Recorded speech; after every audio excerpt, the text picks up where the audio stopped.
Get out of my house, Daniel. I didn't marry a broke man. You're nothing without me. You're pathetic, Mark. A poor excuse for a man. Leave now before I call security. Sign these divorce papers, Aaron. I refuse to stay shackled to a broke dreamer. You'll never be enough for me, Jason. I need a man with money, not a charity case. Pack your things, Ethan. You're broke and I'm done being your babysitter. Those were the venom-laced words Vanessa Cole spat at her husband, each one sharper than the last, each one meant to crush the man she thought was powerless. But what Vanessa never realized was that the silence in Ethan's eyes wasn't surrender, it was calculation. Behind that calm face lived a plan so ruthless, so brilliantly orchestrated, that her triumph would turn into the most brutal reversal in history. They thought they were discarding worthless men. But what none of these women knew was that the broke husbands they mocked were sitting on fortunes, $50 million waiting in silence, and revenge so brutal it would make divorce court history. Viewers, have you ever judged someone's worth by their pocket instead of their soul, only to find out too late they were the ones holding all the power? Drop your thoughts in the comments. The dining room was sharp, like glass cracking. Emma Lancaster leaned back in her chair, her diamond earrings catching the light as she sipped her wine. Across from her, Daniel Parker, her husband of 7 years, sat in his plain gray suit, the same one he had worn for 3 years now. His tie was frayed at the edge, and his hands, rough from late-night shifts at the factory, tightened around the glass of water he couldn't quite bring himself to drink. I can't keep living like this, Daniel, Emma said, her voice dripping with disdain. Every day is the same. Struggle. Bills. Embarrassment. Look at you, look at us. Do you think I married you to scrape by like some beggar in the street? Daniel's jaw clenched. He had heard versions of this speech before, but tonight something felt different, final. He looked at her across the polished oak table they had bought together years ago, back when love was enough to make everything else feel temporary. You knew who I was when you married me, Daniel said, his voice steady. I've never hidden it. I've worked every day of my life to give us a roof, food, some kind of future. Emma slammed her glass down. Future. Don't make me laugh. Do you even see yourself? You're weak, Daniel. Weak and poor. And I refuse to chain myself to failure any longer. The words cut, but her eyes cut sharper. Daniel swallowed, his throat dry. And what about vows?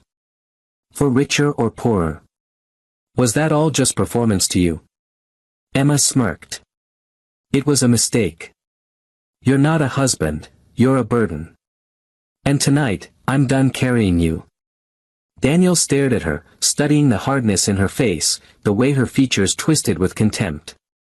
Something in him broke quietly, like a rope snapping in the dark. Emma stood, her silk gown flowing as she walked to the door. Pack your things. By tomorrow morning, I want you gone. You'll find your suitcase already waiting outside. Daniel rose slowly, his body heavy but his eyes suddenly calm. Is there someone else? He asked. Emma didn't flinch. She smirked. Maybe. Maybe not. But even if there is, he'll never be as pathetic as you. Silence stretched between them, but Emma didn't waver. She opened the door, and there it was, his suitcase, neatly packed. She had planned this, rehearsed it, executed it with precision. Daniel picked up the suitcase. His hands didn't shake. His eyes held hers for a long, unbearable moment. Then he spoke. You're making the biggest mistake of your life. Emma laughed, a short, cruel sound. No, Daniel. For once, I'm making the smartest choice. Daniel stepped into the night. The door slammed behind him with a finality that shook the walls. Emma leaned against it, breathing hard, convinced she had just freed herself from dead weight. But what she didn't know, what she couldn't even imagine, was that the man she had just discarded carried a secret that would one day unravel her world. The sound of the lock clicking behind him still echoed in Daniel's mind. He walked slowly down the street, suitcase in hand, his breath visible in the cool night air. To anyone watching, he looked like another discarded husband, the kind of man who lost his marriage because he couldn't provide enough. That's what Emma wanted people to believe. But deep inside, Daniel carried something she had never cared enough to ask about, something he wasn't ready to reveal, not yet. As he reached the corner, his phone buzzed. He pulled it out, expecting silence. Instead, a message from his younger sister, Clara, "Don't let her break you. Dad's trust still stands. Call me tomorrow." He slid the phone back into his pocket, a faint smile tugging at his lips. His father's voice echoed in memory, "Never show your cards until the table is full." Back in the house, Emma poured herself another glass of wine, pacing in front of the window. She replayed Daniel's last words, "You're making the biggest mistake of your life." She scoffed, but her hand trembled just enough to spill a drop on her dress. She wiped it away, forcing the thought out of her mind. The truth was, she had been planning this for months.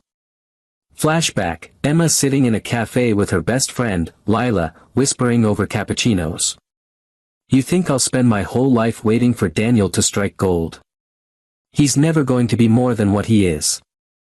Meanwhile, Charles Reynolds is already calling me." She had smiled, her eyes sparkling at the name. Charles Reynolds, the man with deep pockets, expensive suits, and a penthouse overlooking the city. She'd been texting him behind Daniel's back for weeks. She had convinced herself it wasn't betrayal, just an upgrade. In her mind, Daniel was the past. Charles was the future. Tonight was the bridge between them. The doorbell rang. Emma startled, then straightened her gown and opened the door. Charles stood there, handsome and confident, holding a bouquet of roses so red they almost glowed. "Is it done?" he asked, his deep voice steady. Emma's lips curved. "He's gone. Finally." Charles stepped inside, glancing around the house like he already owned it. "Good. Because a woman like you shouldn't be trapped in small dreams." He brushed his lips against her cheek, the roses brushing against her arm. "With me, you'll never worry about bills again." Emma's laugh rang through the room, triumphant, almost manic. "Then let's toast to the future." What she didn't notice, as she poured wine into 2 glasses, was the small envelope Daniel had left tucked under the lamp. A letter, sealed, waiting. Outside, Daniel watched from across the street, his figure hidden in the shadows. He wasn't bitter. He wasn't broken. He was calculating.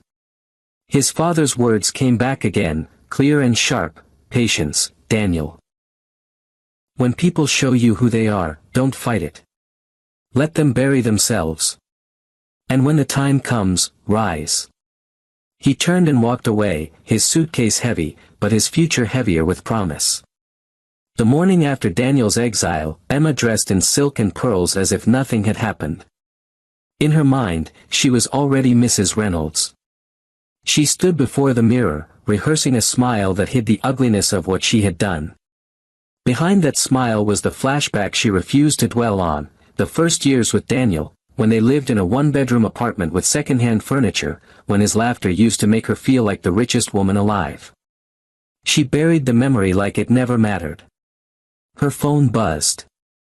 A message from Charles lit the screen, "Dinner tonight. Where's something unforgettable?" Emma's heart fluttered, then hardened. "Goodbye, Daniel," she whispered to her reflection. Across town, Daniel sat in a small diner, sipping coffee from a chipped mug. His suitcase rested against the booth, but he wasn't alone.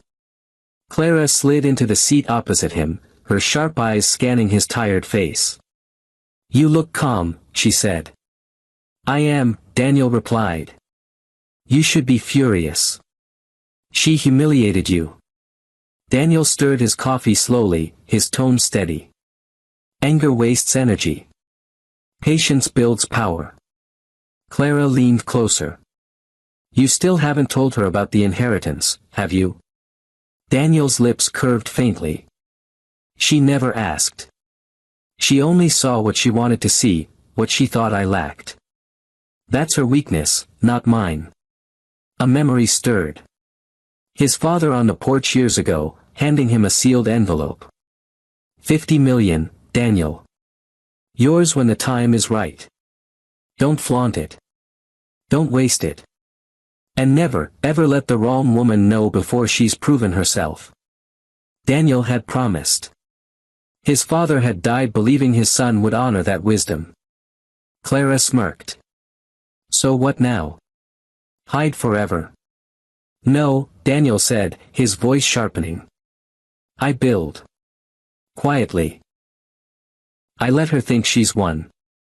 Then one day, when her tower is tallest, I'll be the one to pull the ground from under it. Clara studied him. Brutal revenge. Daniel's eyes darkened. The kind she'll never see coming. Meanwhile, Emma stepped out of a boutique with shopping bags in both hands. She walked with the lightness of someone who believed the universe had rewarded her cruelty. Her friend Lila caught up, heels clicking. Emma, you really kicked him out? Lila whispered. Emma grinned. Finally. Do you know how exhausting it was pretending to respect a man with no money? Lila laughed nervously, then lowered her voice. But what if he bounces back? Men like that sometimes do. Emma waved her hand, dismissive. Daniel? Please. He's finished. You'll see tonight. Charles is the kind of man I was meant to be with. Power. Status. Real money. She didn't notice the old man across the street watching her with piercing eyes, Mr. Hawthorne, Daniel's family lawyer. He had seen the suitcase last night, the tears Daniel refused to show. He had also seen the fire in Daniel's eyes when he spoke of patience. Hawthorne adjusted his hat, whispering to himself, she has no idea what's coming. Emma twirled her shopping bag, laughing at nothing.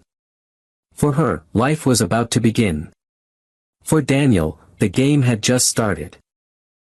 Emma walked arm in arm with Charles into a glittering restaurant where chandeliers dripped gold and every eye turned to watch them. She loved the whispers, that's Emma Lancaster, isn't she? With Charles Reynolds. Each murmur stroked her pride like silk. She ordered champagne without looking at the menu, as if she had belonged there forever. Yet beneath her polished smile, faint echoes of her past crept in. She remembered sitting with Daniel in a cheap diner, sharing a single slice of pie because they couldn't afford two. His laugh had made her forget the price tag then. But tonight, she told herself, was proof she had risen above those days. Charles leaned closer, brushing her hand with his. You look radiant. No more scraping by, no more cheap suits. With me, you'll know what real wealth feels like. Emma's lips curved into a satisfied smile. Daniel never understood that. He thought love was enough. Charles chuckled. Love doesn't pay for penthouses. At a corner table, a journalist scribbled notes. She recognized Charles, of course, but it was Emma's sharp laugh that caught her attention. Emma never noticed, too busy raising her glass in a toast. Meanwhile, Daniel stood on the rooftop of a modest building downtown, overlooking the skyline. His phone buzzed with Clara's voice. She's flaunting him everywhere, Daniel. Tonight it's the Reynolds restaurant. Photos will be online before sunrise. Daniel's tone was calm. Let her. Every move she makes only sharpens the knife she'll one day feel. Clara hesitated. And you? You're ready to step into the boardroom, aren't you? Daniel's eyes narrowed. Not yet. She needs to climb higher before the fall. Patience. A memory struck him, his father's hand gripping his shoulder the day of the will reading. They'll underestimate you because you look simple. Never correct them. Let their arrogance be their undoing. Daniel had lived by those words ever since. Back at the restaurant, Charles ordered a bottle older than Emma herself. As the cork popped, Emma's phone buzzed.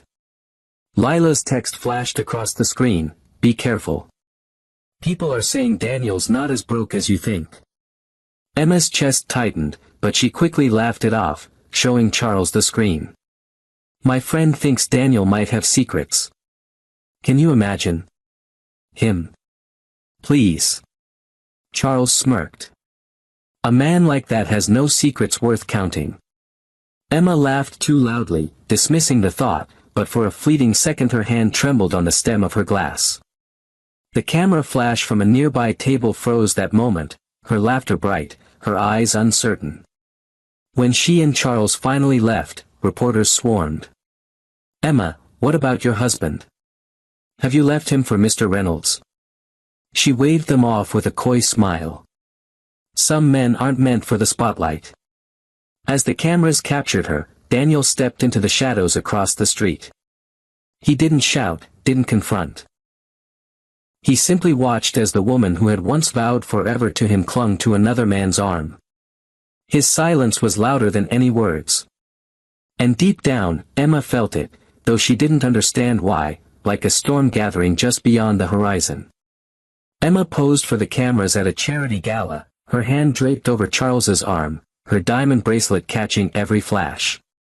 She loved the attention, the whispers about how quickly she had traded up from Daniel to a man of power.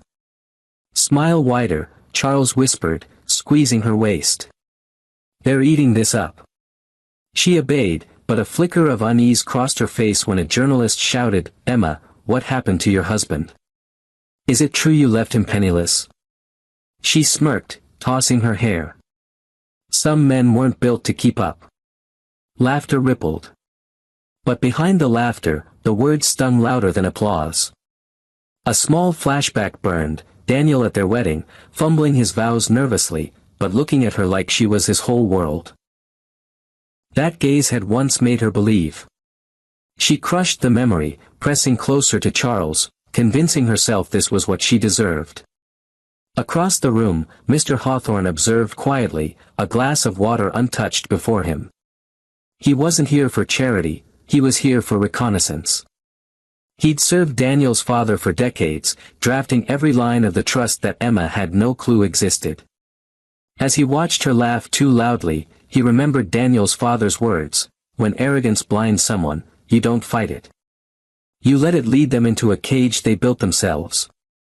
Meanwhile, Daniel sat in a darkened office with Clara beside him, the glow of spreadsheets lighting their faces. "Here," Clara said, pointing to the screen. "These are Reynolds Corporation's weak points. They've been bleeding money into shell accounts for months. If Charles is smart, he's hiding it. If he's arrogant, he's flaunting it." Daniel's jaw tightened. "And Emma?" Clara shook her head.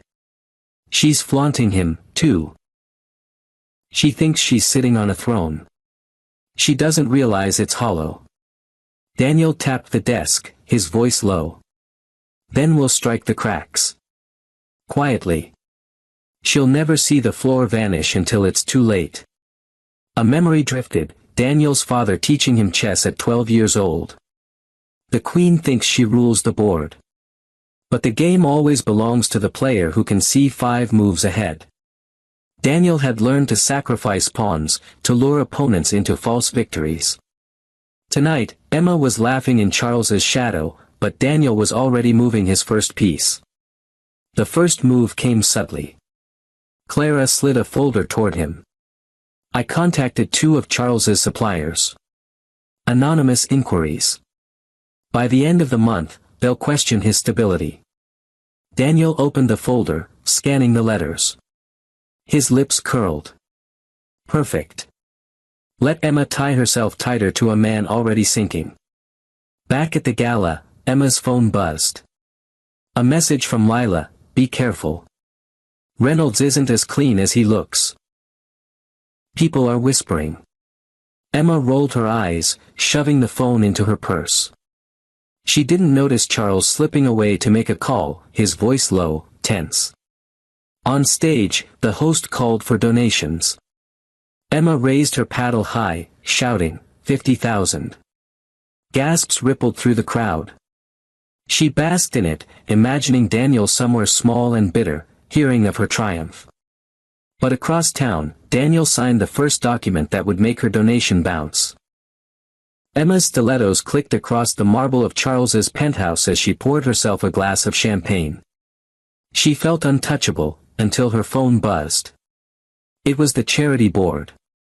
"Mrs. Lancaster," the voice said cautiously, "your $50,000 pledge from last week." It bounced. Emma's laugh was brittle. "That's impossible." "Run it again." We did. Twice. The line went silent, the humiliation louder than any words. She hung up, her chest tight, her mind racing. Charles glanced up from his laptop. "Problem?" She forced a smile. "Just a bank error." But her hand trembled against the glass.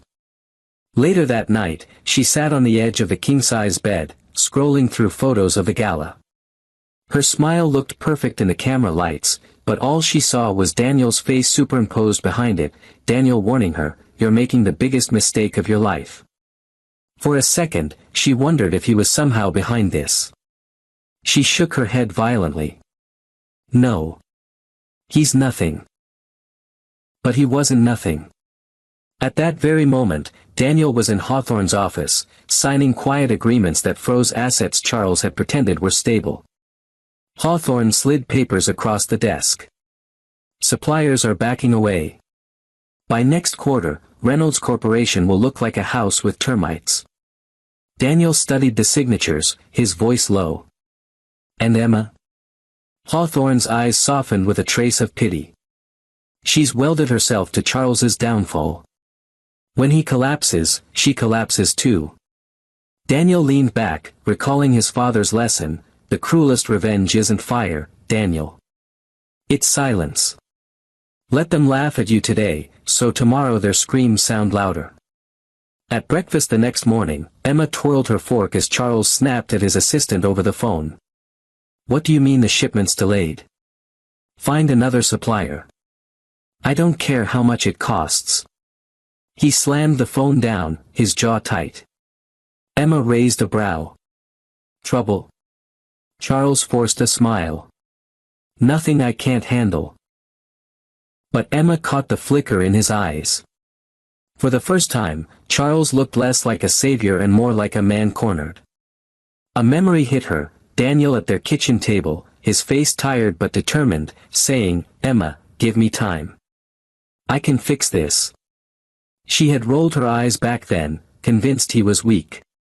Now she sat across from another man hiding cracks. Her phone buzzed again. Lila's message lit the screen. "Emma, are you sure about Charles? People whisper he's sinking fast." Emma typed a reply, deleted it, then shoved the phone aside. She straightened her shoulders, refusing to show doubt. "We'll be fine," she said aloud, though no one asked. That night, she walked into a boutique to buy a new gown, only to hear the cashier's whisper to a colleague. "That's Emma Lancaster, the pledge that bounced." Emma's face flushed hot. She slammed her card on the counter. "Run it." The machine beeped.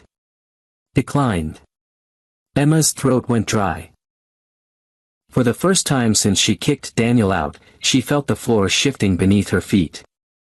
Emma stepped into her favorite cafe wearing sunglasses large enough to hide her eyes. She had come here for comfort once, back when Daniel worked long hours and she'd wait for him with 2 cups of coffee on the table. Now she ordered a latte and sat alone, scrolling through her phone, pretending the whispers weren't about her. 2 women at the counter lowered their voices, though not low enough. "That's her, right? The one who pledged $50,000 and couldn't pay." The other giggled. "Imagine making promises bigger than your wallet." Emma's stomach twisted. She slammed her cup down harder than she meant to, spilling foam. "Jealous nobodies," she muttered. But when she looked up, she swore she saw Daniel's reflection in the cafe's glass door. She blinked, and he was gone. Later that afternoon, Charles stormed into the penthouse, his tie askew. "Do you know what they're saying about me in the financial press?" Suppliers pulling back, clients whispering. Someone's poisoning the waters. Emma's pulse raced. Who would do that? Charles glared, then softened. Enemies. Always enemies when you're this successful. He downed a glass of whiskey and sank onto the couch. For the first time, Emma noticed how tired he looked, how the confidence that once drew her and flickered like a candle fighting the wind. That night, her phone buzzed with another message from Lila. Emma, be careful. I overheard that Daniel is moving in powerful circles. He's not as powerless as you think. Emma typed furiously, Daniel. Please. He can't even keep a job. She hit send, but her hand lingered over the screen, her own words ringing hollow. She remembered a night long ago, Daniel hunched over the kitchen table, sketching plans for a startup he never told her father about. Give me time, Emma. This could change everything, he had whispered. She had laughed then, crueler than she meant. She never asked again. Across town, Daniel sat with Clara and Mr. Hawthorne in a quiet office. A stack of documents lay between them. You're officially the largest shareholder in Reynolds Corporation, Hawthorne said. Anonymous for now. But when you decide to step into the light. Daniel's voice was steady. Not yet. I want Emma to keep climbing. The higher she stands, the harder the fall. Clara smirked. You sound like father. Daniel's eyes darkened with memory, his father standing at the edge of their estate, telling him, revenge, my boy, is not a strike of lightning. It's the slow tightening of a noose. Daniel nodded to himself. The noose is almost ready. The next morning, Emma strutted into a boutique, determined to reclaim her shine. Charge it to my account, she said loudly. But the cashier gave her a pained smile. I'm sorry, Mrs. Lancaster. That account has been frozen. Heads turned. Whispers spread like wildfire. Emma's cheeks burned. She grabbed the dress and stormed out empty-handed, her heels echoing like gunshots. For the first time, she felt naked in her own city. Somewhere nearby, Daniel watched from the back of a sleek black car, his face unreadable. He didn't gloat. He didn't smirk. He simply whispered to himself, this is only the beginning. Emma walked into the country club draped in a designer dress she hadn't paid for, forcing her chin high as whispers circled like vultures. Every head seemed to turn, but not with envy anymore, pity, mockery. A man near the bar muttered, that's her, the one who bounced a 50,000 pledge. His companion laughed, loud enough for Emma to hear. Champagne taste, beer wallet. Emma's cheeks burned. She forced a smile as she spotted Lila across the room. Don't listen to them, she whispered when they met. Lila hesitated. Emma, people are saying more than bounced checks. They're saying Charles's empire is crumbling. Emma scoffed. Rumors. That's all.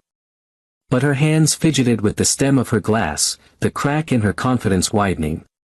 On the other side of the city, Daniel met with Hawthorne in a quiet boardroom. She's unraveling, Hawthorne said, sliding a folder across the table. Inside were photos. Emma storming out of boutiques, Charles shouting into phones, headlines hinting at instability. Daniel studied them, expression calm but eyes hard. Good. Let her feel the ground shift. Let her look over her shoulder and wonder if it's me. Hawthorne leaned in. Are you ready to reveal the inheritance? Daniel shook his head. Not yet. The knife must twist deeper. She threw me out for being poor. When the world finally sees what I am, she'll already be drowning. Emma's phone buzzed as she tried to steady her breath. A message from her mother, sharp as always, Emma, what have you done? People are saying you're finished. I warned you not to be reckless. Emma's throat tightened. For a flash, she remembered standing in her childhood kitchen, her mother's voice hissing, men with money are all that matter. Don't end up with a nobody. That voice had driven her to Daniel in the beginning, because he was kind, gentle, unlike the cold men her mother praised. But in the end, her mother's words had poisoned her. Love won't pay the bills. She shoved the memory aside and marched to Charles. Tell me the truth. Is everything falling apart? Charles snapped, stop nagging. Do you think money just grows on trees? Do you know how hard I work to keep you in silk? Emma froze. It was the same tone Daniel once used, not in anger, but in exhaustion, when she mocked him for working late shifts. Except Charles wasn't exhausted, he was angry, cornered. Don't raise your voice at me, she hissed. Then stop acting like a queen when you've brought nothing to the table, he shot back. The words cut like glass. Gasps echoed, people had heard. Emma's perfect image shattered in real time. Her legs wobbled, but she forced herself not to cry. From a balcony above, Daniel watched the scene unfold, unseen by her. He remembered her laughter when she'd shoved his suitcase into the street. Tonight, he felt no pity, only a cold satisfaction. He whispered, "Fall, Emma. Fall further." Emma stormed into the penthouse, her heels striking the marble like warning shots. Charles was already there, glass in hand, staring at the skyline. "Why didn't you tell me everything was falling apart?" she demanded. He didn't turn. "Because you were too busy posing for cameras to notice." Her jaw dropped. "I stood by you while the world whispered." Charles laughed bitterly. "Stood by me? You stood on me. You paraded my name when it made you look powerful. Now that the ground shakes, you're panicking." Emma's throat closed. For a moment, she saw Daniel's face the night she threw him out, his eyes filled with disbelief as she spat that he wasn't enough. The memory burned. "Don't you dare compare me to him," she snapped. Charles finally turned, his eyes bloodshot. "At least he didn't sell illusions. You left a man who loved you for a man who's already done with you." He shoved a stack of papers across the table. "Our accounts are frozen. Investors are pulling. The walls are closing in." Emma's hands trembled as she flipped through the pages. Each number mocked her. "We can fix this. We can. We." Charles cut in. "There is no we. There's me, clawing to survive, and you, dead weight I should have cut off months ago." The word struck harder than she expected. Emma stumbled back, eyes wide. The betrayal wasn't subtle, it was surgical. That night, her phone buzzed with headlines, Emma Lancaster's lavish life in question. Photos of her storming from boutiques, reports of unpaid pledges, whispers of Charles's failing empire. Her image was shredded across tabloids. Meanwhile, Daniel sat in the boardroom, papers neatly stacked before him. Clara grinned. "The press has teeth now. They're circling her." Daniel's fingers tapped the table. "Not yet. Let her suffocate in whispers. The reveal comes when she has no breath left to scream." Hawthorne adjusted his glasses. "She still believes you're broke. That illusion is her blindfold." Daniel leaned back, recalling a night when Emma mocked his worn shoes. "You'll never give me the life I deserve," she'd said. Tonight, he wore a tailored suit, the same color as those shoes once were, a private reminder that she'd mistaken simplicity for weakness. At a charity gala days later, Emma tried to salvage what was left. She wore her brightest gown, her highest heels, forcing smiles that cracked at the edges. But as she stepped onto the stage, the host's voice cut like a blade. "Ladies and gentlemen, before we continue, please note that last month's pledge from Mrs. Lancaster has been rescinded due to insufficient funds." Gasps filled the hall. Cameras flashed. Emma froze, her face pale beneath the lights. From the crowd, a man's voice rose, cold and clear. "Seems wealth doesn't stay where there's betrayal." Emma's eyes darted through the audience, and for a heartbeat, she swore she saw Daniel's silhouette. Her knees wobbled. Her empire wasn't just cracking, it was collapsing, and she couldn't tell if the hands pulling it down were Charles's, or Daniel's. The ballroom glittered with chandeliers, violins humming in the background, the city's elite gathered for a fundraising gala. Emma stepped onto the red carpet, her gown radiant, her smile painted carefully over exhaustion. For one fragile moment, she believed she could rebuild her image. But the crowd's whispers told another story, snickers, murmurs, the scrape of judgment echoing louder than applause. Charles abandoned her halfway down the aisle, muttering, "Handle yourself," before drifting toward a rival investor. Emma clenched her fists, forcing her head high. But when she reached the stage, the host's words gutted her in one stroke. "Due to discrepancies, Mrs. Lancaster's pledges have been withdrawn. We regret the misrepresentation." Gasps filled the hall. Emma's chest hollowed. Her eyes scanned the crowd, and froze. Daniel. He stepped forward, sleek in a tailored suit, no longer the man she had kicked into the street. Cameras flashed as if the universe demanded every angle of her humiliation. Emma's lips parted, a whisper escaping. "You." Daniel's voice carried, calm and razor-sharp. "Yes. Me. The man you discarded for being poor. The man you spat on while I built something you couldn't imagine." The board chair, Evelyn Torres, joined him, holding a folder. "Ladies and gentlemen, allow me to introduce the majority shareholder of Reynolds Corporation. Mr. Daniel Whitmore." The room erupted. Emma staggered back, her world tilting.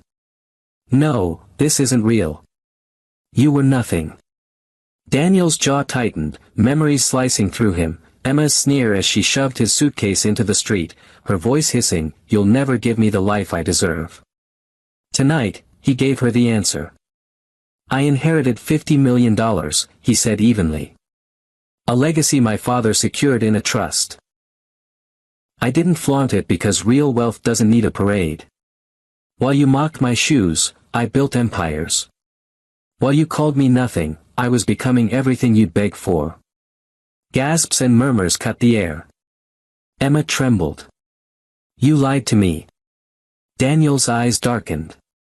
"No. You never asked. You were too busy chasing the next glittering cage."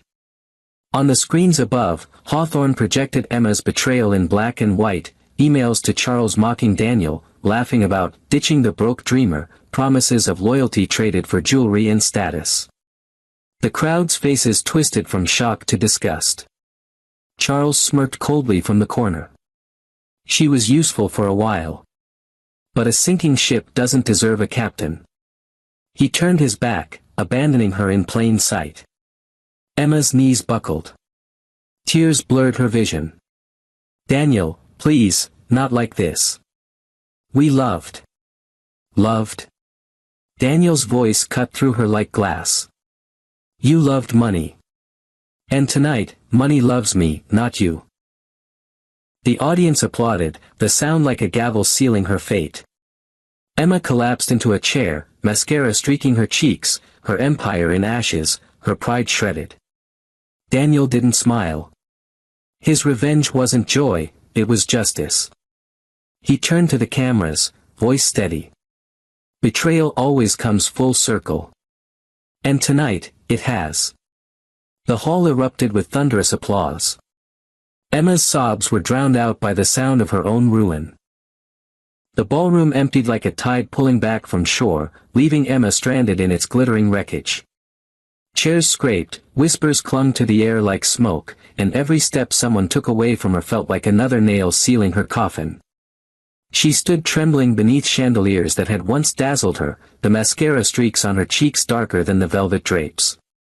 A flashbulb cracked, and she spun, catching one last camera pointed her way. But this time, there were no flattering captions to follow. Only headlines waiting, "The woman who mocked a billionaire, exposed." "Emma," a voice murmured. It was her mother, Margaret, slinking from the shadows, perfume thick enough to choke. She reached for Emma's arm. "We can fix this. If you admit stress, if you blame Daniel." Emma yanked free, her laugh ragged, hollow. You sold me out to him once already. How much did he pay you this time? Margaret's face flickered with shame, but she turned away before it could harden into apology. The crowd's cold shoulders swallowed her up, leaving Emma abandoned by even the woman who birthed her. She staggered outside, heels wobbling against the marble steps. Paparazzi lights exploded in her face. Questions shot like arrows. Emma, did you know he was wealthy? Was the affair with Charles real? Do you regret leaving him? Each word clawed at her ribs. She tried to answer, but her voice cracked, no words coming. Cameras caught the collapse, and silence became her confession. Across the street, Daniel emerged into the night flanked by Evelyn Torres and Hawthorne. He didn't look at her, not directly, but the power in his stride burned worse than any glare. A driver opened the door of a sleek black car. Inside, Daniel's new world glowed, polished leather, flashing phones, allies leaning in. Emma's nails dug into her palms. For years she had dreamt of sitting in cars like that, of being ushered into rooms where her name meant something. And now, the man she had called worthless carried her stolen dream like a crown. Daniel, she cried, voice breaking, desperation cutting through the cameras. He paused at the door, head tilting just enough for their eyes to meet. For a heartbeat, the years between them, the dinners, the broken promises, the cruel words, hung suspended. Her voice fell to a whisper. Please, don't leave me like this. The memory of her sneer that night came back to him sharp as glass. You'll never give me the life I deserve. His jaw tightened. He said nothing, only lowered into the car and pulled the door shut. The engine purred, sleek and merciless, and the car slid into the city night without a glance back. Emma stood frozen, cameras still flashing, the weight of her downfall crushing in. Betrayal had circled back, brutal and complete.